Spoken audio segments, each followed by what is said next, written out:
안녕하십니까. 저는 오평원 칼리만타 목장의 목원 홍석진이라고 합니다. 지금 이 자리에서 간증하게 해주신 하나님께 감사드립니다. 저는 지난 13주 동안 진행되었던 새로운 삶 공부에 대해 받았던 은혜에 대해 성도님들께 나누고자 합니다.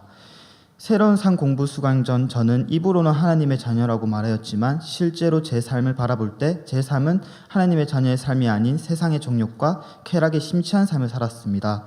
중학교 때 은혜를 받던 후 몇 년 동안은 말씀이 은혜가 되었고 언제나 하나님이 기뻐하시는 삶을 살려고 노력하였지만 시간이 점점 지나자 말씀을 들어도 은혜가 되지 않고 교회 봉사를 하면서도 하나님의 나라를 위해서가 아닌 남들에게 인정받기 위해서 하는 경우가 많았습니다.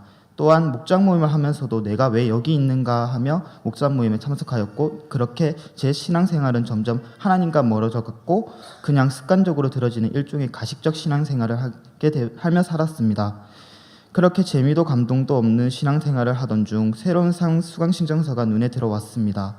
평소라면 난 이런 거 절대 하지 않는다, 안 듣는다 하면서 그냥 가볍게 무시하였을 텐데 그날은 무슨 이유인지는 몰라도 한번 신청해 볼까라는 생각을 하게 되었습니다.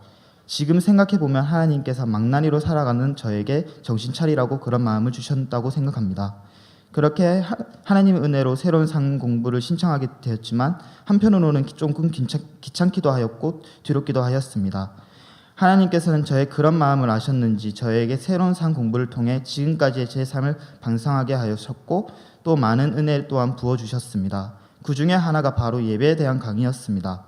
예배는 하나님의 소원이므로 우리는 예배의 목표를 하나님께 집중하는 것에 두어야 하고 또 하나님께 집중하기 위해서는 순서 하나하나마다 집중하는 등의 습관을 길러야 한다고 말씀하셨습니다.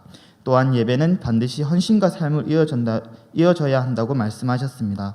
이 말씀을 듣고 과연 나는 예배의 목적을 하나님께 집중하면서 들었는지 또 예배에서 그치지 않고 헌신과 삶으로 이어졌는지에 대해 반성하게 되었습니다. 그 외에도 공동체에 관한 강의와 섬김에 대한 강의를 통해 저의 신앙생활을 다시 한번 점검하게 된 시간이었던 것 같습니다.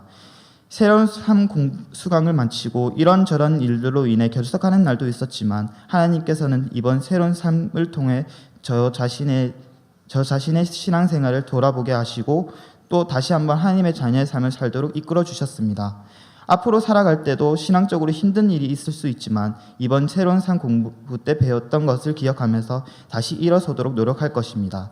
지금까지 상 공부를 인도해 주신 인대수 목사님과 상 공부를 같이 수강했던 분들 그리고 저에게 많은 은혜를 주신 하나님께 감사드리며 아직 상 공부를 수강하지 않은 성도님이 있다면 상 공부를 수강하여 하나님의 은혜를 받는 계기가 되었으면 합니다. 지금까지 부족한 저의 간증을 들어주셔서 감사합니다.